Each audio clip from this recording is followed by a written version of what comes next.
It all started on a bright morning when I was about to board a flight from Los Angeles to New York. It was a long trip, and I had booked this flight weeks in advance. I'm a calm traveler, the kind who likes to arrive early, double-check everything, and quietly enjoy the flight with some music and coffee. What I didn't expect was that this trip would turn into one of the most unbelievable experiences I've ever had, all thanks to a woman who thought the world revolved around her. When I reached my gate, everything was smooth. Families, businessmen, tourists, all waiting for boarding.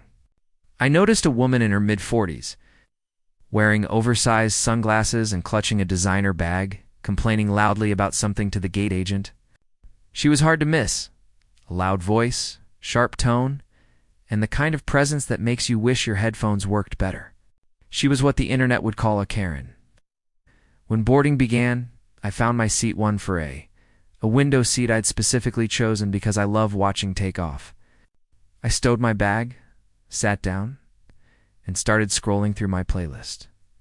A few minutes later, that same loud woman stepped onto the plane, dragging her massive purse and a cloud of perfume with her. She looked around, scanning the seats like she owned the place. Then it happened. She stopped right next to me and said, "Excuse me, you're sitting in my seat." I looked up, confused. I think there's a mistake," I replied politely. "This is 1 for A. My boarding pass says 1 for A." She gave a fake laugh, the kind that could peel paint. "Oh, honey, you must be mistaken.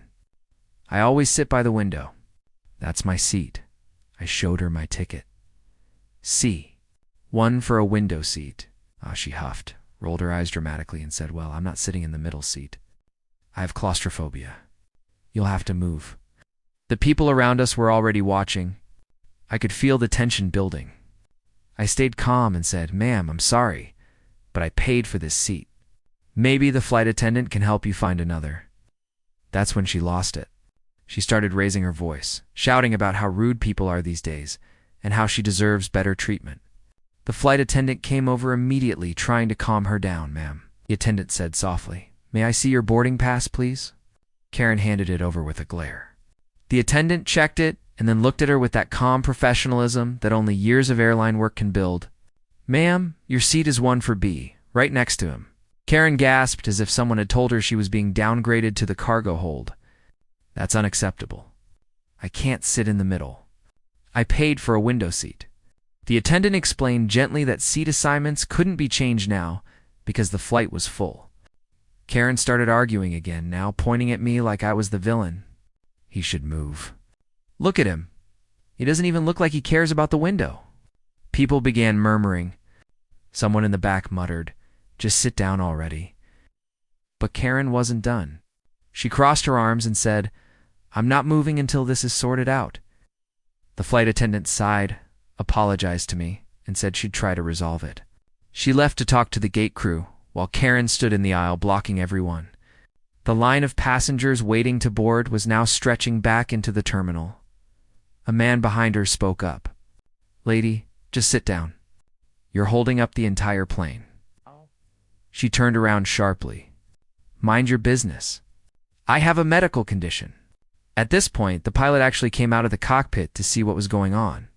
That's when things really started to change. The pilot listened patiently as the flight attendant explained the situation. Then he looked at Karen's ticket, then at mine, and nodded. "Ma'am, your seat is 1 for B. You need to sit down so we can take off." Karen's voice rose again. "I'm not sitting there. I paid for a window seat." The pilot's calm tone turned slightly firm. "If you refuse to take your assigned seat, we'll have to remove you from the flight." The cabin went silent. Everyone was watching. I could feel the heat of embarrassment radiating from her.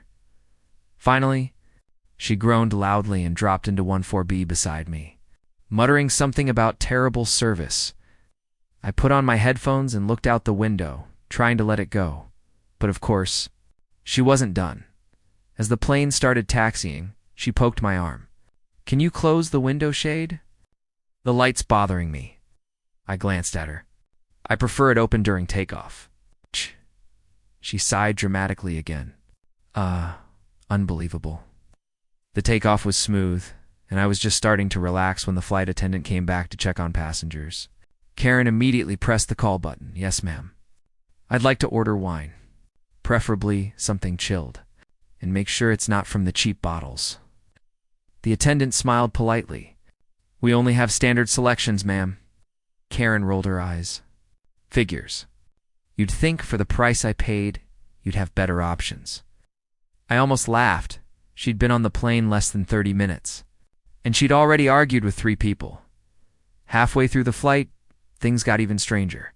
Karen fell asleep for a while, but when she woke up, she screamed, literally screamed, because she thought her bag was missing. The entire cabin jumped. She demanded the attendants search the overhead bins, only to find that her bag was exactly where she'd left it. No apology, of course, just another round of complaints. The couple in front of us whispered, "This lady's unbelievable." I nodded slightly. Yeah, tell me about it. When we started descending, I thought the nightmare was almost over. But then she leaned over and said, you could have been a gentleman and offered me the window seat. I've had such a hard life lately. I gave her a polite smile and said, I'm sorry to hear that, but everyone deserves the seat they paid for. She scoffed. People these days have no manners. When we landed, I let her get up first just to avoid another argument. But karma wasn't done with her yet, as we waited to deplane. The flight attendant who'd handled her earlier came back, this time with a supervisor, ma'am. The supervisor said calmly, We received reports of disruptive behavior during boarding and flight. For safety reasons, we'll need to speak with you before you leave the gate. Karen's face turned pale. What? I didn't do anything wrong? These people are lying. The supervisor smiled slightly. We'll discuss it further at the gate. Passengers were whispering again, some even smiling. As we walked off the plane, I heard one guy mutter, Finally, some justice. I stepped aside to let her go first, but she turned around, pointing at me. This is all your fault. You started this. Before I could respond, the supervisor said firmly, Ma'am, please follow me.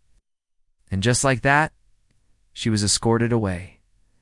As I walked through the terminal, I couldn't help but feel a strange mix of relief and disbelief. I'd never imagined a simple flight could turn into such chaos. But I also realized something. People like her always assume the world owes them something, and they never expect consequences. Later that evening, as I checked my email, I found a message from the airline. They thanked me for my patience and even gave me a $100 travel credit for the inconvenience. That part made me laugh. I thought about Karen again, how she started the day convinced she deserved special treatment, and ended it being escorted off a plane under supervision.